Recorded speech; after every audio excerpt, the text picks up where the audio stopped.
콘돔이 없으면 내가 맨날 노콘 노색이다 이런 얘기를 많이 했어가지고 STD, 그 성병 이런 거 그냥 검사해가지고 서로 없는 거 확인하고 성관계를 한다고 이런 경우가 이제 막 늘어나고 있어요. 전 환자들도 그렇고. 그러니까 내가 물론 당연히 성병을 예방하고 원치 않은 임신을 막으려고 그거는 당연히 좋은 생각이었는데 이제는 출산율이 너무 떨어지니까 그냥 막 해야 될 것 같아. 제가 그 생각을 왜 했냐면은 얼마 전에 뉴스를 봤는데 한강공원에서 텐트 치고 뭐 그냥 쉬는 분들 많잖아요. 근데 거기 청소부 하시는 분이 인터뷰를 한 거예요. 그런데 맨날 이렇게 잠겨져 있는 텐트 안에서 자꾸만 교성이 나오고 주변에 이제 콘돔 같은 쓰레기가 너무 많다. 그래서 뭐 이게 좀 문제가 있다. 근데 거기 답글들이 출산율도 저조한데 그냥 좀 놔둬라. 근데 그걸 보고 맞네? 그냥 좀 놔둬야 되나? 뭐 이런 생각이 들었다니까요.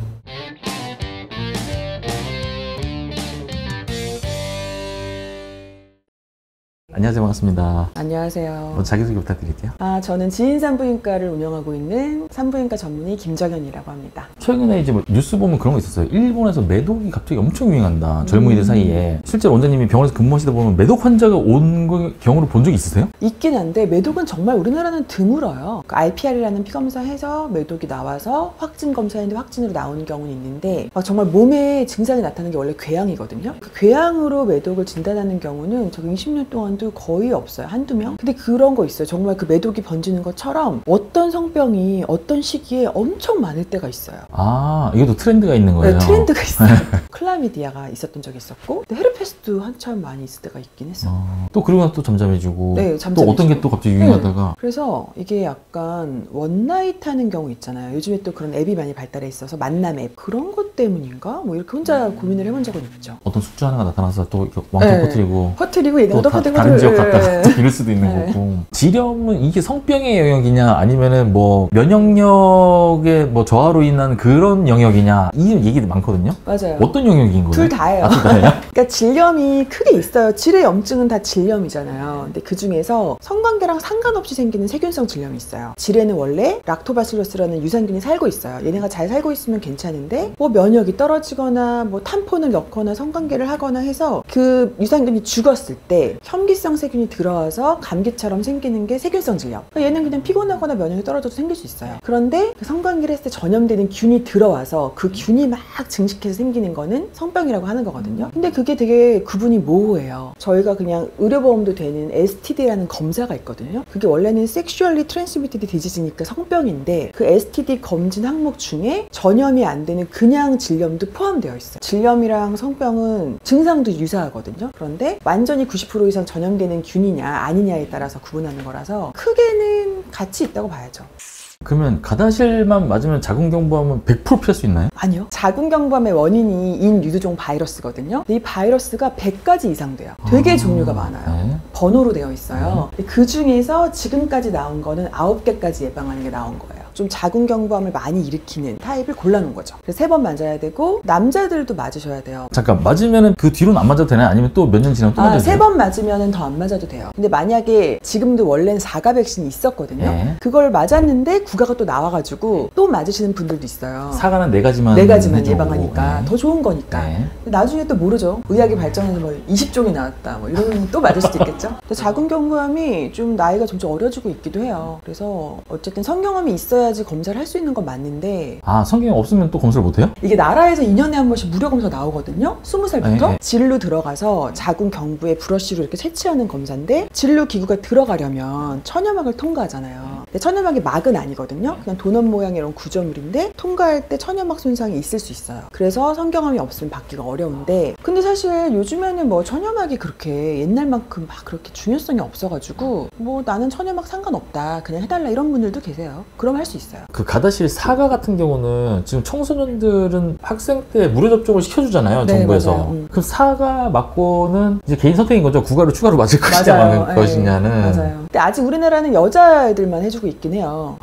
그러네요. 네, 네. 그 무료 접종이 여자만 되긴 하는데요. 네. 그래서 그때 그냥 9가를 아예 맞추는 부모님들도 있어요. 돈을 내고. 그럼 그만큼 가격은 조금 이렇게 그 4가 가격은 빼주고. 그런 건 없죠. 그런 건 없죠. 5개만 내고 그런 건 아니에요? 그런 건 없는데 이게 어릴 때 13세 이하에 맞으면 2번만 맞으면 되거든요. 3회까지 안 가고? 네, 그래서 그때 4가도 2번을 우리나라에서 제공하는 거거든요. 네, 그래서 그때 9가를 맞아도 2번만 맞으면 돼요. 그러니까 그냥 아예 9가를 맞추는 분들도 있어요. 남자가 가다시를 맞는 이유는 여성을 위해서 맞는 거라고 봐야 되나요? 아니에요. 남성을 위해서도 맞는 거예요. 예. 왜냐면 그 인유두종 바이러스가 남녀가 성관계에 의해서 핑퐁 감염이 되잖아요. 왔다 갔다 하잖아요. 근데 여자한테는 자궁 경부암 때문에 되게 유명한 바이러스인데 남자도 인후두암이나 항문암을 일으켜요. 그리고 콘딜로마라고 하는 사마귀가 있거든요. 그 사마귀도 남녀에게 다 일으킬 수 있어요. 그래서 남자도 암을 예방할 수 있는 백신이죠. 근데 이제 보통은 바이러스가 전염되는 게 남자가 여자한테 전염되는 게 많다라는 인식 때문에 여자의 자궁 경부암을 예방하기 위해서 내가 맞는다 이렇게 된 건데 사실은 본인을 위해서도 맞는 거예요. 자궁경부암 때문에 가다시를 맞듯이 또 어떤 걸 위해서 무슨 예방할 수 있는 그런 병들이 또 있나요? 이 암을 예방하거나 뭐 성병을 예방하는 백신이 가다실이 거의 유일해서 유명한 거예요. 그 외에 나머지 성병들은 전혀 예방이 다 불가능한 것들이에요? 그렇죠. 이제 뭐 그런 건 있죠. B형 간염 같은 경우.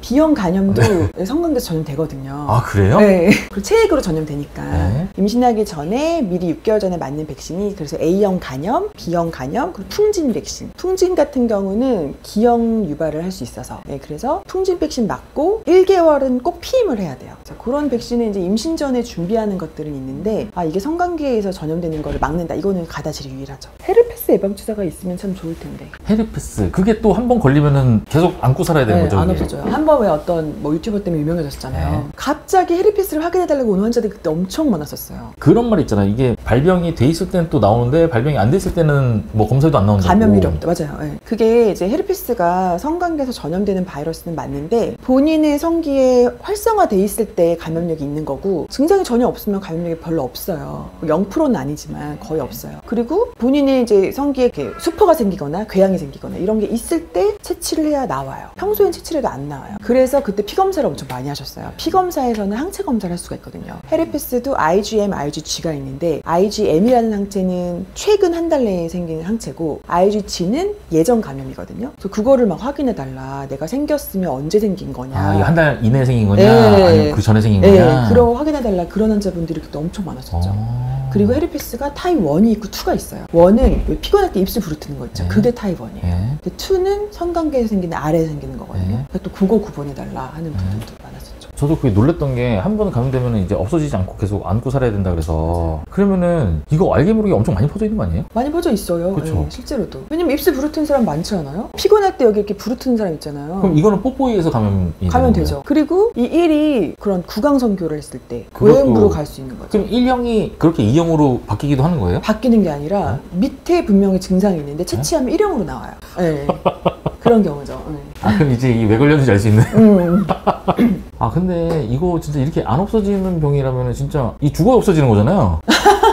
숙주가 죽어야만 같이 없어지는 거잖아요. 근데 HPV도 바이러스잖아요. 네. 근데 바이러스가 치료제가 있지는 않거든요. 그래도 면역력이 엄청 좋고 그러면은 그냥 아예 발병을 안 하게 하는 경우도 있어요. 근데 맞아요. 헤르페스는 신경절에 기생하고 있어요. 신경절로 쏙 들어가서 기생하다가 면역이 떨어지면 증상을 나타내고 계속 반복되긴 하죠. 이 출산 자체로만 보면은 의료보건공단에서 병원 또는 의사에게 수가가 얼마나 나오는 거예요? 환자가 내는 거, 병원에서 주는 거 다 하면서 80만 원 정도 되네요. 와이프가 출산했을 때 그 30만 원 정도 냈던 것 같거든요. 네, 그러니까 환자 부담금은 27만 원 정도 되겠다. 그리고 이제 거기다 뭐죠, 뭐 무통주사 값이나 이제 이런 것들이 그런 다 거, 포함돼 그런 게 비급여고 추가되니까. 입원실 식사비 뭐 이런 게 포함되는 거죠. 그런 게 비급여. 맞아. 그래서 한 80만 원, 100만 원 사이로 나왔던 것 같아요. 그게 벌써 한 12, 3년 전이니까. 그러니까 변화는 없네요. 지금도 그 정도. 상과하는 선생님들 말씀으로는 강아지보다 적다. 동물병보다 뭐 그냥 비교가 안 될 만큼 훨씬 적다라고 알고 있어요. 보험 진료만 해서는 그냥 마이너스예요. 병원은. 그러니까 비급여를 할 수밖에 없는 체제를 만들어져 있는데 그 비급여에 대한 이제 제재를 많이 좀 하고 있으니까 그래서 의사들이 좀 그런 거에 대한 서운함이 있긴 한 것 같아요. 요즘 출산율이 되게 안 좋잖아요. 네. 근데 또 부모 중에는 이게 아들이라는 보장만 있으면 하나 더 낳겠다. 또는 딸이라는 보장만 있으면 하나 더 낳겠다. 이런 사람도 있잖아요. 맞아. 이게 아들이냐 딸이냐가 결정되는 거는 언제 결정이 되는 거예요? 결정되는 건 수정되는 순간 결정되죠. XX냐 XY냐 결합되는 순간 결정은 되죠. 그러면은 시험관을 하잖아요. 그러면 시험관 상태의 그 정자를 봐서는 알 수가 없는 건가요? 그냥 누가 봐서는 알 수가 없죠. 근데 외국 같은 경우는 그걸 선택적으로 남자아이, 여자아이를 만든다고는 알고 있는데요. 우리나라는 성간별이 아예 불법이었잖아요. 여태까지 계속 32주까지는 초음파 보면서도 알려주면 안 되는 법이 있었어요. 아니면 의사가 징역을 살아요. 나도 너무 황당하지 않아요? 아, 옛날에 또 너무 남아선호사상 네. 강할 때 만들어진 법이었겠죠? 그렇죠. 그때는 남아선호사상이 너무 심하니까 사람들이 감별해서 자꾸 낙태를 한 거야. 그래서 아예 그걸 법적으로 정해놓으니까 의사들은 알려줄 수가 없어. 근데 모든 부모는 알고 싶어 하거든요. 항상 물어봐요. 빨간 옷 입어요? 뭐 파란 옷 입어요? 맨날 물어봐. 뭐 보이나요? 안 보이나요?